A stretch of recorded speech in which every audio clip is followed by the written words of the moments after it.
ഈ clean chit നൽകിക്കൊണ്ടുള്ള report, ആ report വന്നിരിക്കുന്ന നമ്മൾ ഡേറ്റ് നമ്മൾ പറഞ്ഞു 2025 സെപ്റ്റംബർ 19 ആ സെപ്റ്റംബർ 19 ഇത്തരത്തിലുള്ള റിപ്പോർട്ട് വരുന്നതിന് മുമ്പാണ് ഇത്തരത്തിൽ CBI അന്വേഷണമാകാം എന്ന് സൂചിപ്പിച്ചുകൊണ്ടുള്ള ഒരു ശുപാർശ വിജിലൻസിൽ നിന്ന് സർക്കാരിന് ലഭിക്കുകയും ചെയ്യുന്നത്. അപ്പോൾ അന്ന് ഒരു വർഷം മുന്നേ ഇത്തരത്തിലൊരു ശുപാർശ വരുന്നു.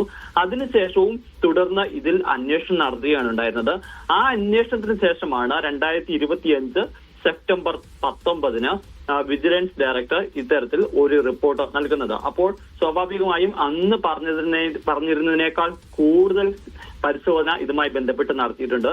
അതിനുശേഷമാണ് ഈ പരാതിയിൽ കഴമ്പില്ല, സതീശന്റെ അക്കൗണ്ടിലേക്ക് പണം വന്നതായി കണ്ടെത്തിയിട്ടില്ല, അഴിമതി നിരോധന നിയമപ്രകാരമുള്ള കുറ്റങ്ങൾ ചെയ്തിട്ടില്ല തുടങ്ങിയ കാര്യങ്ങൾ പറഞ്ഞിരിക്കുന്നത്. അപ്പോൾ ഇത് ഏകദേശം ഈ കേസ് അവസാനിപ്പിച്ചുകൊണ്ടുള്ള റിപ്പോർട്ട് തന്നെയാണ് ഈ വിജിലൻസ് ഡയറക്ടർക്ക് ഇത്തരത്തിൽ ഒരു റിപ്പോർട്ട് കൊടുക്കുകയും അദ്ദേഹത്തിന്റെ മുന്നിലോട്ട് എത്തുകയും ചെയ്യുന്നത്.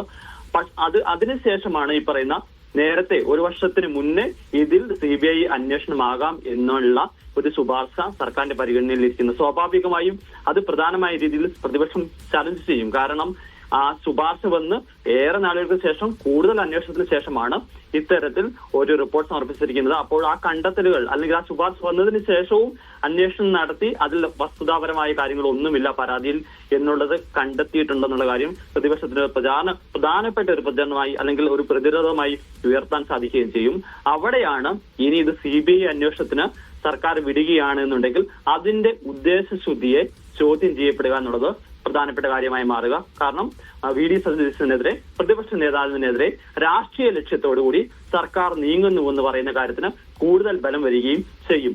അതുകൊണ്ട് ഇനി ഇതിൽ എന്തെങ്കിലും തുടർ നടപടി സർക്കാർ സ്വീകരിച്ചാൽ അല്ലെങ്കിൽ CBI അന്വേഷണമാകാം എന്നുള്ള കാര്യത്തിലേക്ക് ഗവൺമെന്റ് പോയാൽ, സർക്കാർ പോയാൽ അത് ഉയർത്തിക്കാണിക്കാനും ഈ വിഷയം ഉയർത്തിക്കാണിക്കാനും പ്രതിപക്ഷം ആകുകയും ചെയ്യും.